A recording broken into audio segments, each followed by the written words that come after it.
আপনার কাছে যদি মাত্র একটা ফাউন্ডেশন থাকে কিন্তু আপনার কখনো ম্যাট কখনো বা ডিউই ফিনিশ দরকার, তাহলে কিভাবে মাত্র একটা ফাউন্ডেশন দিয়ে দুই ধরনেরই লুক পেতে পারেন।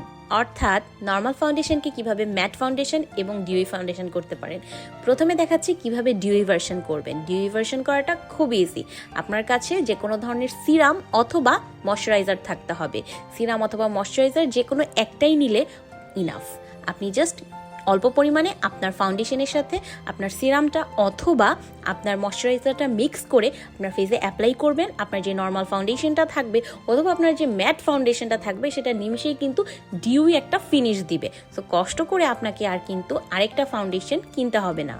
সবসময় আমাদের একই ধরনের স্কিন টেক্সচার থাকে না, স্কিন টাইপ থাকে না। সো স্কিন টাইপ অনুযায়ী, ওয়েদার অনুযায়ী, সিচুয়েশন অনুযায়ী আমাদেরকে কিন্তু ফাউন্ডেশন চেঞ্জ করতে হয়। বাট সবসময় সবার পক্ষে একাধিক ফাউন্ডেশন পারচেস করা পসিবল হয় না। তো তখন কিন্তু আমরা চাইলেই এরকম কাস্টমাইজ ফাউন্ডেশন মিক্স বানিয়ে নিতে পারি। এখন দেখাচ্ছি কিভাবে আপনি ম্যাট ফাউন্ডেশন বানাতে পারেন। এই নর্মাল ফাউন্ডেশন অথবা যে কোনো ডিউই ফাউন্ডেশনকেই আপনি জাস্ট একটু লুজ পাউডার অথবা কম্প্যাক্ট পাউডার নিয়ে এভাবেই ভালো মতো স্পুলি দিয়ে মিক্স করে আপনার ফেসে অ্যাপ্লাই করবেন। দেখবেন খুবই সুন্দর একটা ম্যাট ফিনিশ পাবেন। মনে রাখবেন এইটা কিন্তু আপনি কোনো ম্যাট ফাউন্ডেশন দিয়ে করবেন না, অবশ্যই কোনো ডিউই অথবা নর্মাল ফাউন্ডেশন দিয়ে করতে হবে। কারণ আপনি যদি ম্যাট ফাউন্ডেশনকে আরও ম্যাট করে ফেলেন তাহলে আপনার বেসটা নষ্ট হয়ে যেতে পারে, ক্র্যাক করার সম্ভাবনা থাকতে পারে। দুইটা ক্ষেত্রেই প্রোডাক্ট মিক্স করার সময় আপনাকে প্রপারলি মিক্স করে নিতে হবে, না হলে কিন্তু টেক্সচার ভালো আসবে না।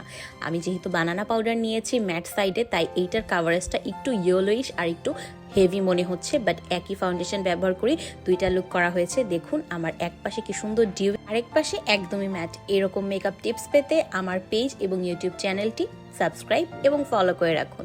আজকের জন্য এখানেই, আল্লাহ হাফিজ।